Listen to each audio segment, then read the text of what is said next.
Hello everyone, welcome to the part 5 of the video series titled How to Prepare Agriculture Optional for UPSC and State Civil Service Examinations. Okay, in the last 4 videos, I have discussed with you regarding how to decode UPSC CAC Agriculture Optional Syllabus, previous year question paper, question come answer booklet, and also I have given you a book list how to decode syllabus, and accordingly you can find your own book list. What are the resources that you can follow for SEM? What are the materials that you can refer? Online available materials that you can refer to prepare your own notes and all sorts of things. In this particular video, I will be discussing with you regarding value addition materials for answer writing. Okay, for answer writing of agricultural optional. I will discuss with you that what are the value addition materials that you can refer, you can use to enrich your answers. What are the requirements of all these value addition materials? I will also show you some of my own notes, some of my own answers where I have used all those extra additional informations to enrich my own answers during my preparation time. Also, I will show you my own notes and also I will give you a guideline that I have used in during my preparation time to make my own notes, and how you can also follow same guideline to prepare your own notes in more organized manner. Okay, so then begin. Okay, so firstly come to the main point, that what are the value addition materials and what are the requirement of SEM. Look, it's a very simple question. Like basically you can use some data, you can mention some reports, okay, some facts, some figures, okay, to enrich your answer. Also you can draw some, you can use some diagram, map, okay, to represent your answer in a much more better way, to differentiate your answer. Okay, also you can use some quotation of famous agricultural scientist or some reformer, or thoughts of some remarkable persons to enrich your answers, etc. Right? So these are some value addition materials to enrich your answers. Why these are required? Because just think from the examiner's point of view. When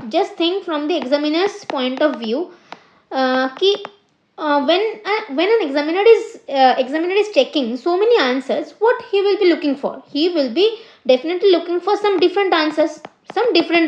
Okay, to break the monotony. Okay, कभी आप खुद examiner के point of view से सोचिए कि आपके पास बहुत सारे क्वेश्चंस, बहुत सारे आंसर्स है, बहुत सारे आंसर कॉपी चेक करना है, तो आपको एक मोनोटोनी आ जाएगा ना. तो आप उस आंसर को ज़्यादा प्रेफर करेंगे जो कि थोड़ा सा डिफरेंट हो, थोड़ा सा खास हो. तो इसीलिए आप एग्जामिनर्स पॉइंट ऑफ व्यू से सोचिए और खुद ट्राई कीजिए कि आप अपने आंसर्स में ऐसा कुछ एडिशनल मटेरियल यूज करने के लिए ताकि आपका आंसर दूसरों से बेहतर लगे. Okay, so to differentiate your answers, to break the monotony from the rest of the people. Okay, now where can you use it and how can you use it. बहुत सारे को पता है कि यार बहुत सारे एग्रीकल्चर मतलब वैल्यू एडिशन मटेरियल इकट्ठा करना है, कैसे करना है, कहाँ पे यूज़ करना है, ये किसी को ज़्यादा पता नहीं होता है. ठीक है, तो चलिए मैं आपको अभी दिखाती हूँ कि मैंने अपने प्रिपरेशन के दौरान मैंने कैसे अपने जो आंसर्स को मैं कैसे लिखती थी उसका थोड़ा सा एक झलक दिखाने की कोशिश कर रही हूँ. जैसे मान लीजिए यहाँ पे एक क्वेश्चन था regarding crop residue burning, stubble burning. ठीक है, इसमें जो मैंने इंट्रोडक्शन लिखी थी उसको देखिए मैंने कैसे लिखी थी, एज पर लैंसेट रिपोर्ट. तो मैंने यहाँ पे एक रिपोर्ट के मेंशन कर रही हूँ इंट्रोडक्शन में. नियरली 1.7 मिलियन, एक fact, some figures, India lost 1.4% of its GDP due to premature mortality. फिर एक कीवर्ड विंटर पोल्यूशन. तो मैंने मेरे जो इंट्रोडक्शन स्टार्ट करने के बहुत सारे तरीका होता है, जैसे डेफिनेशन हो गया एक, लेकिन यहाँ पे एक बर्निंग इश्यूज जो कि स्टबल बर्निंग है उसके बारे में पूछा गया है ना. तो यहाँ पे बेहतर है कि आप कुछ फैक्ट्स, कुछ फिगर्स, कुछ डेटा, कुछ रिपोर्ट इसका मेंशन कीजिए, इसका जिक्र कीजिए, ठीक है। So similarly in the next question where I was asked regarding classification of agroclimatic zone, in the body portion I have drawn a map. Simple, बहुत ज़्यादा आप बहुत सारी यूट्यूब वीडियोस में कैसे आप जल्दी मैप बना सकते हो उसका आपको यूट्यूब वीडियो मिल जाएगा। सिंपली आपको बस ऐसे एक मैप बनाना होगा, ठीक है। ऐसे देखिए, ऐसे आप बना लीजिए, फिर आप ऐसे उसको मार्क कर दीजिए। आपको ये बहुत बार अगर प्रैक्टिस करेंगे ना तो आपका आ जाएगा। तो मैंने यहाँ पे जैसे बॉडी में अच्छा रिप्रेजेंटेशन, हमेशा मैं बोलती हूँ कि आंसर राइटिंग के लिए कंटेंट तो इम्पोर्टेंट है ही, लेकिन इक्वली इम्पोर्टेंट है structure of the answer equally important है। आप कैसे अपने आंसर को रिप्रेजेंट कर रहे हो बॉडी को, ठीक है। तो ये देखिए, यहाँ पे मैं एग्रोक्लाइमेटिक जोन को मैंने एकदम पॉइंट वाइज लिखी हूँ, एक मैप के साथ मैंने ऐसे अलग अलग फीचर्स को मैंने दर्शाई हूँ। तो ऐसे फिर देखिए दूसरा जो क्वेश्चन था इंटीग्रेटेड वाटरशेड मैनेजमेंट की, यहाँ पे मैंने एक वेन डायग्राम का इस्तेमाल किया है, वेन डायग्राम का मैंने मेंशन किया है ताकि मेरा आंसर थोड़ा बेहतर दिखे, ठीक है। एक डायग्राम को मैंने यूज़ किया है। फिर देखिए मैंने एक वन धन स्कीम के बारे में कुछ क्वेश्चन था, वहाँ पे मैंने जो स्टेक होल्डर था, वहाँ पे जो स्टेक होल्डर के बारे में मुझे बताना था, उसको मैंने एक पिरामिड शेप और लेयर्ड वाइज मैंने इसको बताने की कोशिश की कि टॉप लेवल में, नेशनल लेवल में कौन है, सेंट्रल लेवल पे कौन है, स्टेट लेवल पे कौन है, एसएचजीस कहाँ पे, बेसिस पे। तो स्टेक होल्डर को मैंने दर्शाने के लिए मैंने ऐसे पिरामिड मॉडल लेयर्ड वाइज मैंने यूज़ की हूँ, ठीक है।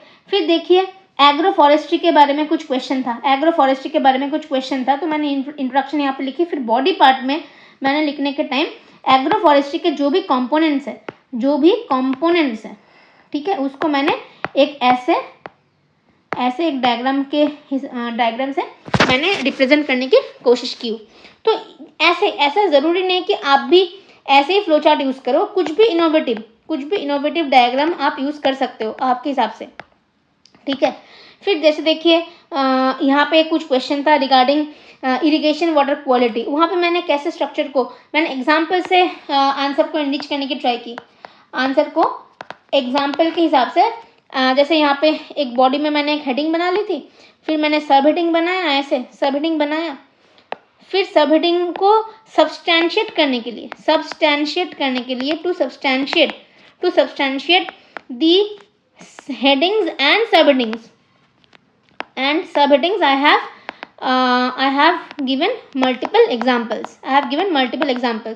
ये एग्जाम्पल मैंने यहाँ पे मैंने यूज़ किया है, ठीक है। फिर जैसे मान लीजिए ये देखिए एक दूसरा कुछ क्वेश्चन था जहाँ पे मैं कंक्लूजन लिखने के टाइम मैंने doctor M S Swaminathan sir की एक कोटेशन का यूज़ किया। ये क्वेश्चन था कंजर्वेशन के रिलेटेड, ये क्वेश्चन था कंजर्वेशन ऑफ नेचुरल रिसोर्सेज के बारे में। वहाँ पे मैंने उनका एक कोट यूज किया है कि as doctor Swaminathan once said that if conservation of nature goes wrong nothing else will go right। तो यहाँ पे मैंने उनका एक कोट यूज़ किया है। फिर मैंने कंक्लूजन में ही एसडीजी का मेंशन किया, एसडीजी का जिक्र किया है।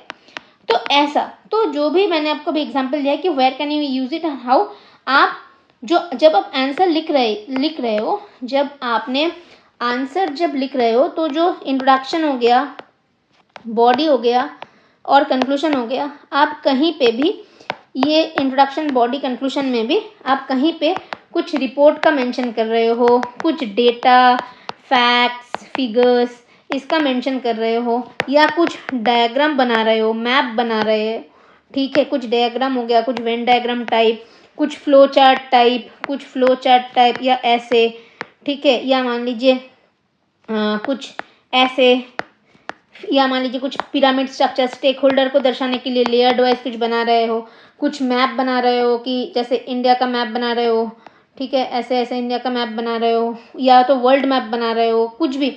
या मान लीजिए कुछ कोटेशन आप यूज़ कर रहे हो, कुछ थॉट्स आप यूज़ कर रहे हो, या एग्जाम्पल यूज़ कर रहे हो। ये सब हो गया आपका आंसर्स को एनरिच करने की तरीका, ठीक है।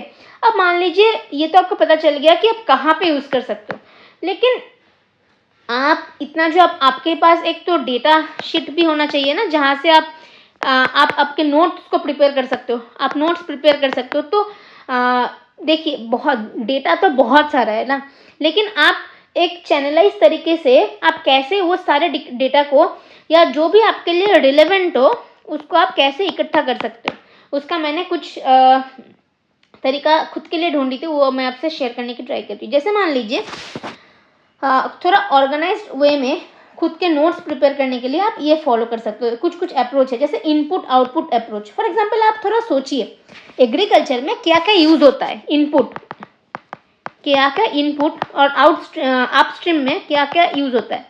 फॉर एग्जांपल बीज चाहिए होता है, सीड चाहिए होता है, लैंड चाहिए होता है, कैपिटल चाहिए होता है, लेबर चाहिए होता है, ऐसा होता है। और फिर आउटपुट क्या होता है, आउटपुट होता है जो प्रोडक्ट, जो ग्रेन सब मुझे मिल रहा है उसको फिर क्या करते हैं हम लोग, स्टोर करते हैं, स्टोरेज। फिर डिस्ट्रीब्यूशन करते हैं ना, फिर डिस्ट्रीब्यूशन करने के लिए क्या, ट्रांसपोर्ट की ज़रूरत होता है, कहाँ फाइनली जाता है, मार्केट में जाता है या कुछ प्रोसेसिंग इंडस्ट्रीज में जाता है। ठीक है, आप फिर तो ये एक हो गया बेसिक डायग्राम, बेसिक फ्लो हो गया ना, अपस्ट्रीम फिर डाउनस्ट्रीम में यहाँ पे जाता है। ठीक है, तो अभी आपको इतना पता है कि एग्रीकल्चर में जो भी हो रहा है एक्टिविटीज ऐसे हो रहा है। अभी आपने जो भी आप डेटा कलेक्ट कर रहे हो ना, जो भी आप डेटा इंफॉर्मेशन खुद नोट्स के लिए, खुद नोट बनाने के लिए कलेक्ट कर रहे हो, तो ऐसे ही बनाइए। फॉर एग्जाम्पल सीड रिलेटेड कुछ डेटा, 2-3 रिलेवेंट जो भी फैक्ट है, जो भी रिलेवेंट फैक्ट है या आपका कुछ रिपोर्ट हो गया, इसको आप एक टेबल फॉर्मेट में बनाइए, एक टेबल फॉर्मेट में कि सीड, फिर एक data, for example seed replacement ratio अभी 15%, एक डेटा हो गया। ओके, नेक्स्ट है कि 85% ऑफ फार्मर्स अभी भी फार्म सेव्ड सीड यूज करते हैं।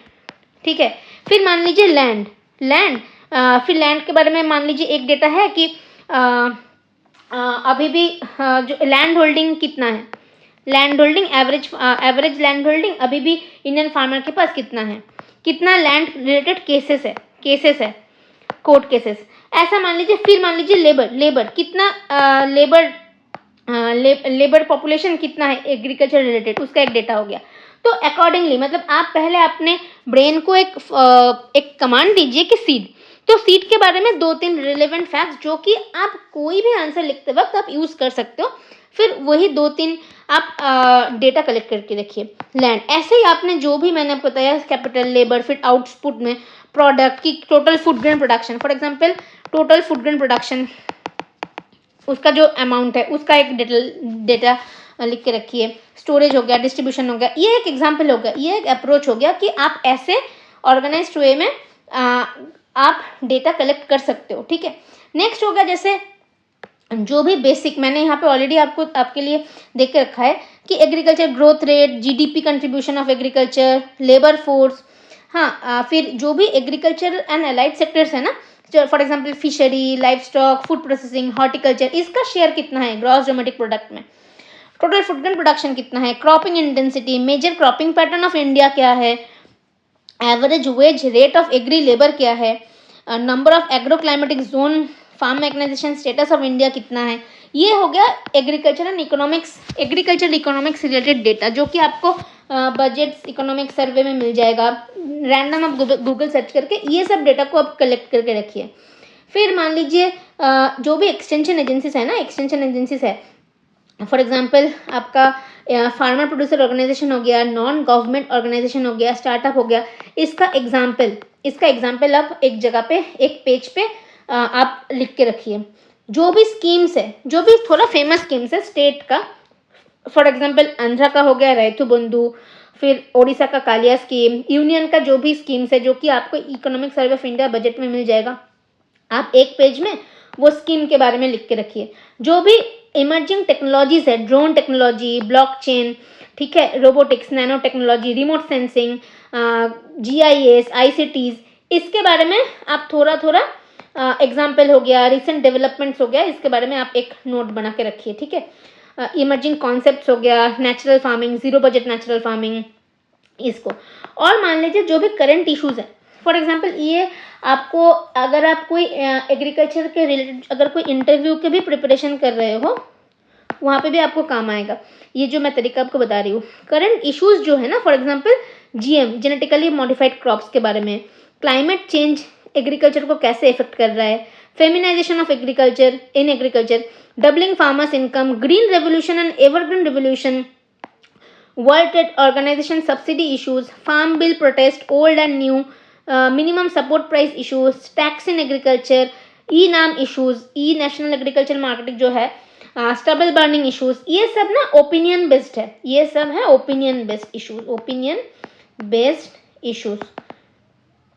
तो आप ना ये जो भी मैंने आपको टॉपिक बताई हूँ अभी, और आप भी खुद ब्रेनस्टॉर्म कीजिए ऐसे, आपको जो भी लगता है और भी जो इश्यूज हो सकता है ये सब के बारे में आप positive points and negative points आप इकट्ठा करके रखिए। फिर खुद के जो आपको खुद लगता है अकॉर्डिंगली आप एक बैलेंस्ड ओपिनियन बना के रखिए, ठीक है। ये सब ऐसे जो भी इश्यूज है, करंट इश्यूज जो भी है, ये मतलब आप अगर कोई भी इंटरव्यू के लिए भी तैयारी कर रहे हैं ना, एग्रीकल्चर ऑप्शनल लेकर, या कोई भी एग्रीकल्चर रिलेटेड जॉब्स के लिए भी तैयारी कर रहे हैं, तो बहुत अच्छा एक मैं बता रही हूँ, मैं यूजुअली जो मेरे दोस्त लोग को भी बताती हूँ कि कोई ऐसे जो भी इश्यूज है इसके बारे में पॉजिटिव पॉइंट्स और नेगेटिव पॉइंट्स इकट्ठा कीजिए, at least 5 points, at least 5 points each, ठीक है। फिर खुद का ओपिनियन एक बैलेंस्ड ओपिनियन बना के जाइए।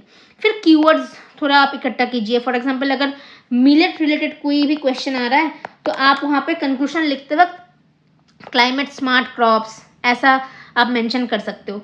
थॉट्स, कोट्स एंड थॉट्स को आप एक जगह लिखिए, ठीक है। इसका मैं बाद में लास्ट में दिखाऊंगी कि मैंने कैसे जो भी प्रोमिनेंट साइंटिस्ट रहे हैं उनका थॉट्स मैंने इकट्ठा की थी और मैंने उसको कंक्लूजन में यूज़ भी किया है मैंने फाइनल आंसर्स के लिखते वक्त। Case studies, seed village programme, participated seed production, FPO NGO collaboration, इसके बारे में जो भी सक्सेस स्टोरीज है ना, जो भी सक्सेस स्टोरी है आप उसको भी गो थ्रू कीजिए। क्यों, मान लीजिए कोई भी क्वेश्चन आ रहा है एफपीओ रिलेटेड, वहाँ पे बॉडी जब आप लिख रहे हो ना, आंसर के बॉडी पार्ट जब लिख रहे हो तो एक बॉक्स बना के आप वो सक्सेस स्टोरी को मेंशन कर सकते हो, थोड़ा आपका आंसर बेहतर दिखेगा। Okay, so accordingly you need to prepare.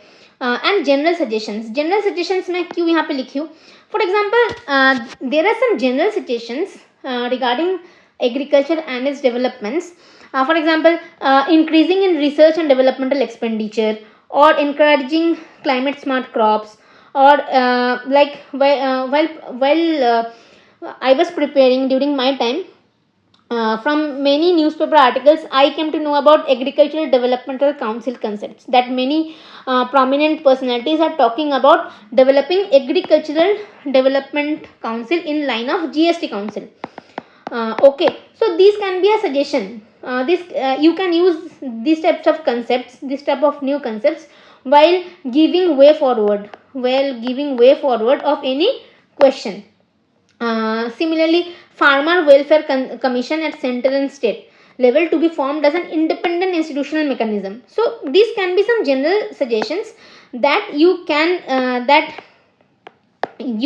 mention in any of the answers.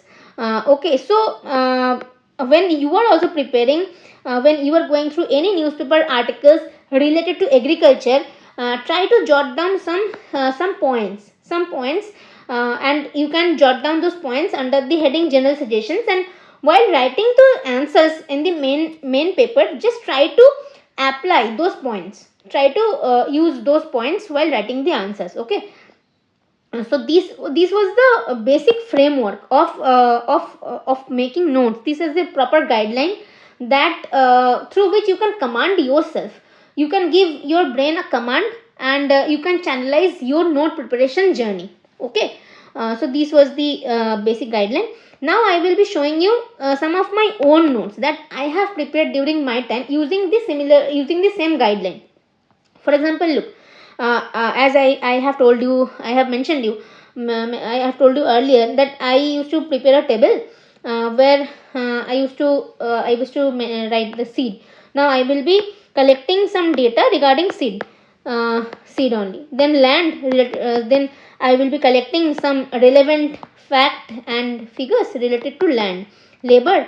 Then, for example, like 10th agriculture census according to 10th agriculture census, nearly 86% of farmers in India are small and marginal. तो मैं ये वाला data क्यों, मान लीजिए ये labour के, जब मैंने लेबर के बारे में डेटा ढूंढने की स्टार्ट की तो गूगल में मुझे 10th एग्रीकल्चर सेंसस के दिया हुआ एक बहुत अच्छा डेटा मिला। तो मैं मेरे नोट्स बनाते वक्त इसको मैं रखूँगी, और फिर मान लीजिए मैं जब आंसर लिख रही हूँ तो मैं याद करके कहीं ना कहीं मैं ट्राई करूँगी ये वाला डेटा को मेंशन करने के लिए, ठीक है। तो मेरा अप्रोच ये रहता था। फिर फीमेल लेबर हो गया, कैपिटल, प्रोडक्शन, फिर जैसे मैंने आपको बताई कि डाउनस्ट्रीम में क्या आता है, ट्रांसपोर्ट, तो मैंने लॉजिस्टिकल कॉस्ट के बारे में एक डेटा मैंने खुद के पास रखा, एक्सपोर्ट के बारे में कुछ मैंने रखा डेटा, फिर स्टेट के और सेंटर के जो स्कीम्स है उसके बारे में मैंने थोड़ा इंफॉर्मेशन अपने पास रखी हूँ। Committee, for example MSP related जो भी कमेटी बने थे उनका जो रिकमेंडेशन था उसके बारे में मैंने एक टेबल बनाई थी। तो मैं जब नोट प्रिपेयर कर रही हूँ तो मेरे पास ऐसे Ramesh Chandra committee, Swaminathan committee, Shanta Kumar committee के ऐसे मैंने नोट्स बना के रखी हूँ। तो मेरा अप्रोच ये था कि जब अगर कोई क्वेश्चन आ रहा है एमएसपी के बारे में तो वहाँ पे जब वे फॉरवर्ड मुझे लिखना है या मुझे कुछ सजेशन देना है आंसर्स को एनरिच करने के लिए, तो मैं वहाँ पे ये कमेटी का जिक्र डेफिनेटली करूँगी, ठीक है। फिर मान लीजिए यहाँ पे एफपीओ के एग्जांपल्स मैंने कुछ इकट्ठा करके रखा था, और स्कीम्स भी, जैसे जम्मू ओरिएंटल एफपीओ। तो मान लीजिए if any question is coming regarding FPO and their contribution in the recent times, then I will be writing in the success story in the body portion of the question, body portion of the answers, or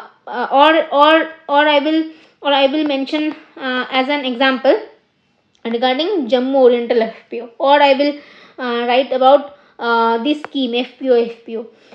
Similarly, if any question is coming regarding NGO and their contribution in the field of agriculture, then I will make sure that I will be writing all these examples in that answer. Even मेरा जो 2023 का जो mains था वहाँ पे आप अगर देखोगे तो एनजीओ रिलेटेड और एफपीओ रिलेटेड क्वेश्चंस आया था, पेपर 1 में आया था, और सच में मेरे को ये बहुत हेल्प किया, क्योंकि मेरे पास, मैं एग्ज़ाम के जस्ट पहले दिन मैं रिवाइज़ कर रही थी, तो रिवाइज़ करते वक्त मैंने बस ये टेबल को रिवाइज़ करके गई थी, और फाइनल पेपर में भी एफपीओ और एनजीओ रिलेटेड क्वेश्चन आया था, तो मैंने ये सब एग्जाम्पल्स, ये सब स्कीम्स के बारे में मैंने वहाँ पे मेंशन करके आई थी, एंड नंबर भी सही ठीक ठाक आया था। तो इसीलिए, क्योंकि देखिए मैं क्यों बता रही हूँ ना आपको, क्योंकि फाइनली जब आप आंसर लिख रहे हो ना, फाइनल जो मेंस का आंसर, इतना वक्त नहीं होता है सोचने के लिए, बिलीव मी, इतना वक्त नहीं होता है सोचने के लिए। इसीलिए अगर मैं ऑर्गेनाइज्ड वे में अपना नोट प्रिपेयर कर रही हूँ तो एग्ज़ाम के पहले दिन बस मैं वो नोट्स को रिवाइज करके जाऊँगी, और मेरा टारगेट ये रहता था कि अगर मेरा कोई भी क्वेश्चन आ रहा है, फॉर एग्जांपल एनजीओ के बारे में, तो डायरेक्टली मेरा ब्रेन मुझे याद दिला रहा है कि यार मैंने एनजीओ के बारे में वो कुछ नोट्स तो बनाई थी, तो let me try to use those examples, to utilise those examples in this answer. तो ऐसा मेरा अप्रोच रहता था, क्योंकि उतना सोचने का वक्त नहीं रहता है। तो आपको जो भी उस टाइम याद रह रहा है ना, आपको वहाँ पे आंसर्स में, फाइनल आंसर्स में उसको रेप्लिकेट करके आना है। तो ऐसे मेरा अप्रोच रहता था, ठीक है। तो और एग्जांपल में और एक चीज़ दिखाती हूँ, जैसे थॉट्स जो मैं बता रही हूँ, ठीक है। जैसे मान लीजिए मैंने कुछ थॉट्स, कुछ कोटेशन मैंने तैयार की थी सीट के बारे में। फॉर एग्जांपल, सुबिजम सुक्षेत्र जयत संपदायते, जो कि मनुस्मृति में है कि good seed in a good soil can give you a good yield. तो मान लीजिए, तो मैंने मेरे नोट जो प्रिपेयर कर रही हूँ ना, उस टाइम मैंने सीड के बारे में, सॉइल, एग्रीकल्चर, फार्मर के बारे में, कंजर्वेशन के बारे में, ऐसे एक थॉट मैंने तैयार करके गई थी। अब मान लीजिए फाइनल पेपर में अगर एक भी क्वेश्चन आ रहा है ना सीड रिलेटेड, जो कि आया भी था, तो मेरा ऐसा टारगेट होता था कि कंक्लूजन में मैं कंक्लूजन ऐसे एंड करती थी ताकि मुझे ये थॉट्स को यूटिलाइज करके मैं एंड कर रही थी, ताकि थोड़ा मेरा आंसर बेहतर दिखे, ठीक है, बाकी सबसे थोड़ा अलग दिखे, ठीक है। तो ये मेरा अप्रोच हमेशा रहता था। फॉर एग्जांपल, फार्मर के बारे में कुछ भी क्वेश्चन आ रहा है तो मैं honourable prime minister Narendra Modi ji का ये quotation, the farmers are the backbone of our country और a true smile on farmers face is the key for the nation success. तो मैंने ऐसे कंक्लूजन में ऐसे मेरे आंसर को एंड करते थे कि as our honourable prime minister has already stated that a true smile on farmers face is the key for the nation success, so this approach needs to be followed so that we can achieve doubling farmers of income in the near future। तो ऐसे मैं खुद की conclusion and करूँगी ताकि थोड़ा ये thoughts, ये कुछ से मेरा आंसर थोड़ा बेहतर दिखे। तो यही था इस वीडियो में चर्चा करने के लिए कि कैसे मैं मेरे टाइम में, मेरे प्रिपरेशन के दौरान ये वैल्यू एडिशन मटेरियल्स को मैंने इकट्ठा करती थी। मैंने कैसे अपने आंसर्स को बेहतर बनाने के लिए ये सब data, reports, facts, figures, drawing, diagram, map का मैंने यूटिलाइज़ किया है, क्योंकि हमेशा मेरा ये था कि बाकी सबसे थोड़ा सा मेरा आंसर डिफरेंट लगे, थोड़ा एग्जामिनर का अटेंशन मैं ड्रैग कर पाऊँ मेरे आंसर की तरफ। और मैंने आपको ये भी दिखाया कि मैंने अपना प्रिपरेशन के दौरान जो भी मैंने आंसर लिखी थी वहाँ पे मैंने कहाँ पे कैसे मैंने ऐसे मैप बना के या डायग्राम या वेन डायग्राम या ऐसे कंपोनेंट को दर्शाने के लिए ऐसे फ्लो चार्ट, फ्लो डायग्राम का इस्तेमाल की थी, कैसे मैंने कोटेशन का यूज़ किया, एग्जाम्पल का यूज़ किया प्रिपरेशन के दौरान, कैसे मैंने खुद एक गाइडलाइन बनाई थी, कैसे मैंने खुद एक डायग्राम बनाई थी, गाइडलाइन बनाई थी, ताकि मैं आसान तरीके से ऑर्गेनाइज मैनर में अपना नोट्स बना सकूं। और आपको मैंने ये भी शो किया है कि मैंने मेरा जो ओन नोट्स था उसको मैंने कैसे बनाया था। बाकी ये जो PDF मैं बनाई हूँ, जहाँ से मैंने अभी आपको पूरा वीडियो एक्सप्लेन की हूँ, उसको मैंने अपना टेलीग्राम चैनल में मैं अपलोड कर दूँगी। और ये जो नोट्स है उसको भी मैं अपलोड कर दूँगी ताकि आप थोड़ा बेहतर समझ पाए। तो इस वीडियो में यहाँ तक कि बताना था। नेक्स्ट वीडियो में मैं ट्राई करूँगी आंसर राइटिंग, जो भी आंसर राइटिंग स्ट्रक्चर और कंटेंट के बारे में, आंसर राइटिंग के जो स्ट्रक्चर और कंटेंट, रिप्रेजेंटेशन, ये सब के बारे में मैं डिस्कस करने की ट्राई करूँगी। और GS रिलेटेड भी कुछ वीडियोस लेकर आने के लिए ट्राई करूँगी। सो until then, stay tuned. Happy learning. Thank you.